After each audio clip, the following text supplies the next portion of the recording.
in his legs, progresses over 24 hours. He had a GI illness recently. Now he has lower extremity weakness and areflexia. Is noted on exam. So what are you thinking? GBS. This is a great GBS case, right? CSF studies demonstrate which of the following? Albumin-cytological dissociation. So what does that mean? It means high protein but no cells. Yes. Perfect. So they make you know the diagnosis, but then they don't ask you. They ask you for a feature of the diagnostic criteria or a treatment strategy, right? Can they have normal CSF? No. Red cells but no white cells and normal protein? No. Elevated 14-3-3 protein is associated with? Maybe Creutzfeldt-Jakob, yeah. CGD. It's my favorite disease. Is that your favorite disease? It is. It's fun to study, it's not really fun to get. Yeah. So what do you have to know about GBS? It's progressive, it's acquired neuropathy. Mostly it's demyelinating. AIDP is acute inflammatory demyelinating polyneuropathy, but there are axonal forms. And when you guys study this GI bug that can give you the GI bacteria that can trigger Guillain-Barré, Campylobacter jejuni, it's almost always the axonal form. And so when I see patients in real life, I treat before I even know the result. I test for Campylobacter, but I start a treatment for Campylobacter right away, because if they have the axonal form, they don't do as well, they don't recover as well, and so I want to treat it faster and get them on treatment faster. Any GI illness, though, can trigger a demyelinating Guillain-Barré, like a viral illness or a flu-like illness or a trauma or a surgery, right? And it doesn't have to be, I just had it last week, actually, in terms of vaccination triggered Guillain-Barré, they actually say within the last 2 months. So it could be recent, but not exactly recent. There's usually a distal to proximal progression. The earliest sign on the EMG is prolonged F wave in demyelinating Guillain-Barré. So it's patchy demyelination, and so the F wave is the longest signal that we send all the way to the cord and all the way back. And that's like the first thing you see. The back pain is classic for Guillain-Barré, because Guillain-Barré is actually radiculitis. The nerve roots are inflamed, and they almost always have back pain. And if you did an MRI of their back before you did the spinal tap, you would see nerve roots enhancing. If you did the spinal tap first and then you did the MRI, you could see the meninges enhancing, and it might be difficult then to see spinal root enhancement. So again, this is another reason why, when it's possible, we start a treatment for Campylobacter, we do an MRI to make sure an LP is safe, then we do an LP after. The order of things is helpful. Is the treatment different for axonal versus demyelinating? No. Okay. In most of the studies, the IVIG and the plasma exchange look similarly effective in either one. And if you look at the package inserts, the FDA package inserts for these drugs, it doesn't mention Guillain-Barré, it just mentions general autoimmune diseases. And then the standard of care is you can use this, either one in Guillain-Barré. And supportive care and intubation and ventilation if needed. When a person today with Guillain-Barré dies, how do they usually die?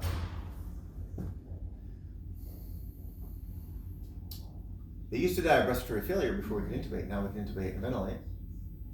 Then when we start intubating and ventilating, if we had to, then what? Dehydration. They could be dehydration or yeah, then when they get infections. Now we're really good at identifying infections and treating them with antibiotics. And so then what would they die from?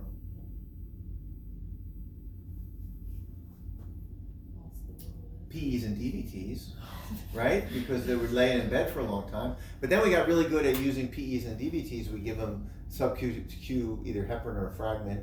And whether the squeezers actually work or not is still a matter of debate. But we put the squeezers on them, the pneumatic devices. And then now, today, how do they pass away?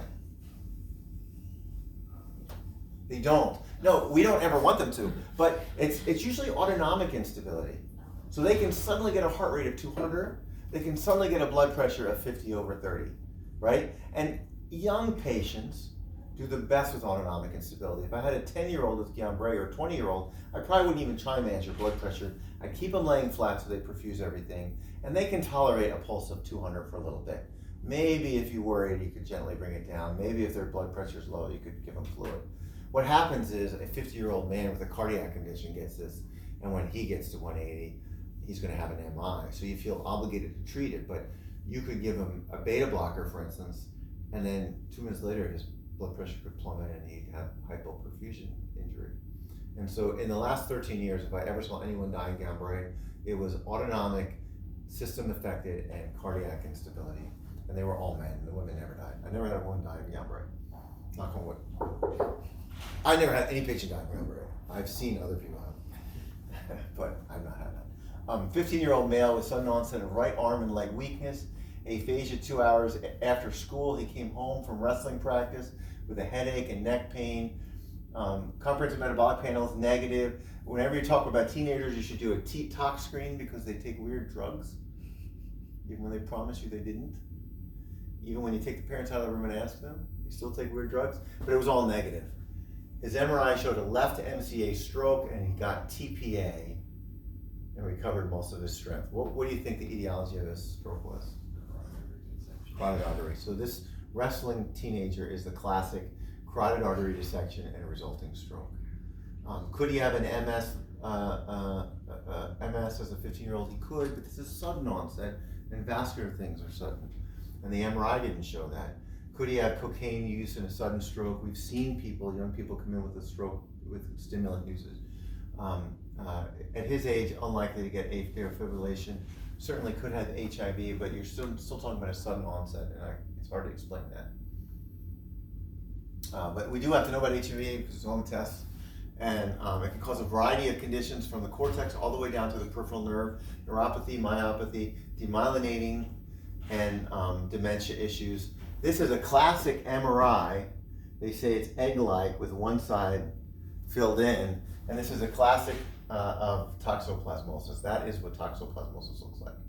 Just like earlier when I said you can't look at these and say for sure it's not a tumor, it's not a metastases, but this would be a classic thalamic or subcortical internal capsule area, basal ganglia area tumor that's oval in shape, egg-shaped, and is half filled. That's classic for toxo. This shows up on boards all the time, and I know it showed up on the NBME exam. A 35-year-old immigrant from Mexico, it could be from anywhere in Central or South America, with a seizure event. First seizure at 35 is unusual. MRI shows this, and usually the stem of the question is enough to give you the answer, even if you don't recognize this classic finding on an exam, which is neurocysticercosis, the most common cause. Yeah. Certainly everywhere outside the US, you have to think about CNS TB. You can think about toxoplasmosis. He could have had a head trauma, so you want to elicit a history, and certainly alcohol withdrawal seizure. That's a classic MRI of neurocysticercosis and the most common cause of new onset seizure. The drugs that are most commonly tested on exam are the ones that are long-standing and well-known and aren't controversial, because they don't want to ask you something that next year turns out to be a wrong question, you know? So they'll ask about phenytoin and gingival hyperplasia, peripheral neuropathy. They'll ask about valproic acid. There's a lot of always questions on valproic acid. It can cause hirsutism, hair where you wanted it, you lose it, and where you didn't want it, you get it, and weight gain, and pancreatitis, and you have to use it very cautiously in a nonverbal MRCP kid, you know, because they may not be able to tell you they have a stabbing pain in their back of pancreatitis. So pyramide-associated weight loss, confusion, and kidney stones. Carbamazepine sometimes can make generalized seizure disorders worse, like JME worse, and can cause hyponatremia. The seizure doctors believe lamotrigine is the best drug for pregnancy, just like the MS doctors believe Copaxone is the best drug. Glatiramer is the best drug for pregnancy. Gabapentin is excreted from the kidney unchanged. Even though it has GABA in the name, they thought it worked on a GABA channel, actually it works on a sodium channel, so it was misnamed. Sodium or calcium? Calcium, sorry. I said sodium, but it is calcium. It's calcium. It's a presynaptic calcium channel. They actually, the follow-up drug of gabapentin is pregabalin. It's only twice a day, and it has better efficacy with less side effects. And they even named that pregabalin, still trying to figure out what GABA receptor it worked on. And that's when they realized that it was all calcium channel. Keppers excreted from the kidney unchanged, but can cause irritability. Lorazepam is addictive and can suppress respiration. I don't know why they still ask this question, but they do.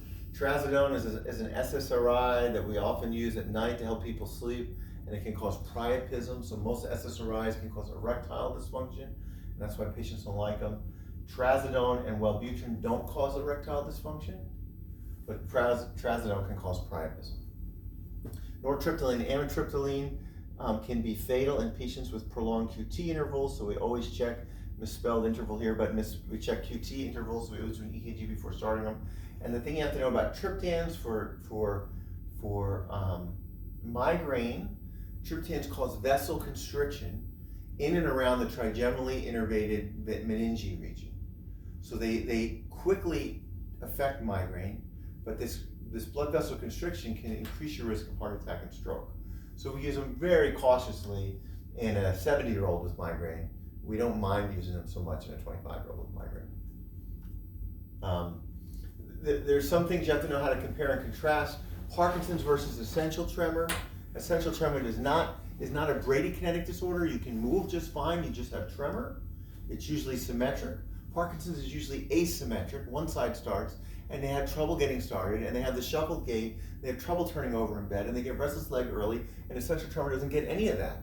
And the Parkinson's people have micrographia, and the essential tremor people write big because they know they have a tremor, and they have no trouble writing, and then they try and compensate so you can read it better. Alzheimer's versus CJD. Alzheimer's is always short-term dementia first, short-term memory first, and preserve long-term memory. Still able to drive a car, still able to read, but you just can't remember what you read, or you don't know how to get somewhere because you lost your internal GPS. CJD can present in a million different ways. Almost never presents as short-term memory only. And CJD has a 3-month course. At the time of diagnosis for Alzheimer's, you have about a 10-year life expectancy. You're going to live a long time.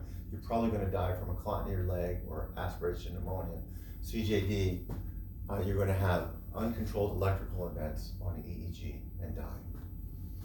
Stroke and neurosarcoid. Stroke is sudden onset, and looks. You can see on the MRI a diffusion weighted image with ADC match. Neurosarcoid can look more like MS or a variety of ways on an MRI. It usually has more slow onset, although a sarcoid ball can show up anywhere in your body, a sarcoid lesion, and it can obstruct a blood vessel and cause a stroke-like episode, so it's possible. When I was a student, a sarcoid patient was always an African-American female. So they really stereotype sometimes on the board. It's not right. I would tell you, actually, I have about 6 neurosarcoid patients in my clinic, and none of them are African-American females. So we do live in Hershey. We live in Hershey, so that may be part of it too. ADEM versus PML. A PML patient should have some immunosuppression issue, either HIV or a medication causing immunosuppression. ADEM usually only happens to young people, so 10 to 25. It doesn't really happen in 50-year-olds. The interesting thing about ADM is they almost all survive. We give them steroids, and they survive. They complain of urinary incontinence and sometimes first onset seizure. And if you check their MRI 9 months later, 6 months later, it goes back to normal. PML patients rarely survive, but they're surviving more now. If you realize they have HIV and you put them on highly active therapy, they will survive. We had an MS patient who got PML because of a drug we put them on, and we treated it very aggressively, and she did survive. So you can survive either one. Myopathy versus peripheral neuropathy. So a peripheral neuropathy almost always has a sensory component, and a myopathy has weakness only with no sensory findings. Both are symmetric. These are usually more proximal, these are usually more distal. Distal to proximal peripheral neuropathy, and proximal to distal progression of myopathies. Patients with myopathies will talk about how hard it is to comb their hair or blow dry their hair because they got to keep their deltoid has to keep their whole arm weight up, and that's difficult. They'll have trouble walking upstairs or getting up onto the table in the exam room because they have to use their proximal leg muscles to lift their whole body up. Lambert-Eaton versus botulinum toxicity they'll ask you about. Lambert-Eaton, you get stronger the more you try to do something. So it's almost like the antithesis of myasthenia gravis. Whereas botulinum, you have flaccid weakness and you don't get any stronger no matter how often you try to do it. You can use EMG with nerve repetitive stimulation to diagnose Lambert-Eaton, botulinum, or myasthenia gravis, and they have different features on EMG. Carpal tunnel versus C6 radiculopathy shows up on the exam. Carpal tunnel involves these three fingers and half of this one. It should spare the thenar eminence, although you can be weak, those muscles can be weak. The sensory innervation of the thenar eminence goes in the palmar branch of the median nerve and goes above the carpal tunnel. Whereas C6 radiculopathy usually affects these two fingers, just these two, and it affects the sensory losses in the thenar eminence as well. In fact, the muscles of the thenar eminence, the APB muscle and the opponens pollicis, those are actually CAT1 muscles. So the C6 radiculopathy, those are still strong. It's really mostly a sensory phenomenon. If you really want to know, like, what's the weakness that could come with C6? Well, bicep is a C6 and deltoid is a C5-6, and those could be weak. Transverse myelitis versus diabetic neuropathy. Sometimes it's hard to tell the difference.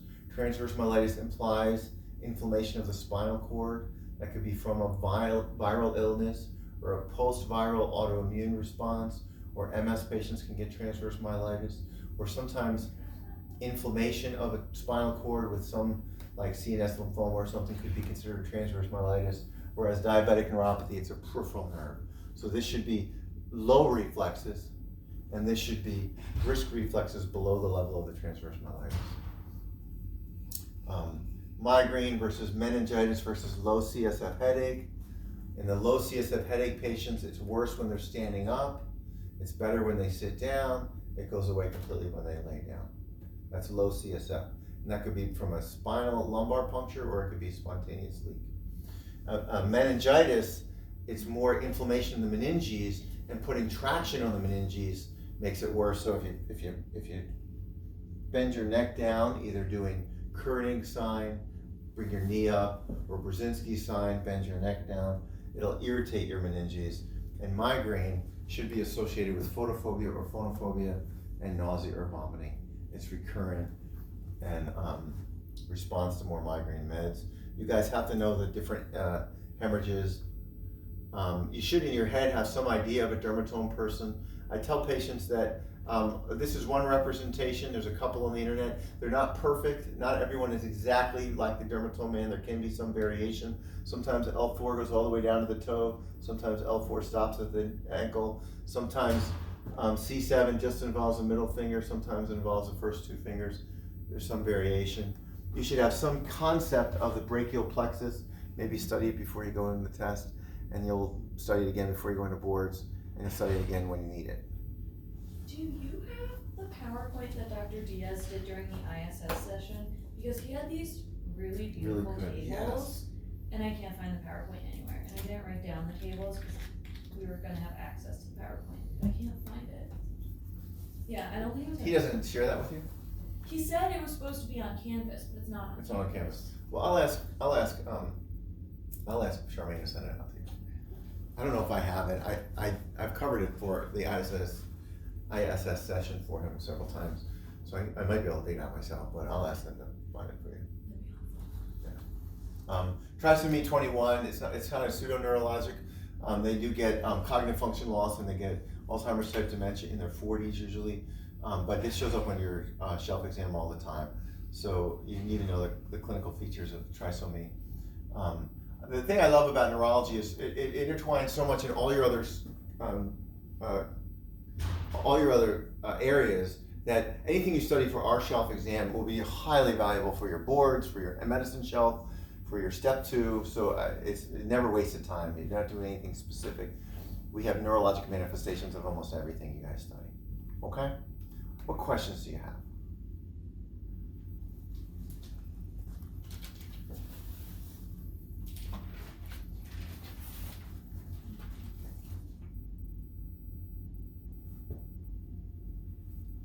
You don't have that many questions. You can turn off the video if you want to ask questions there. Yeah, that's what I was going to do. We also asked like reviewing her proofs and stuff, but we're going to get that from Dr. Diaz. Okay.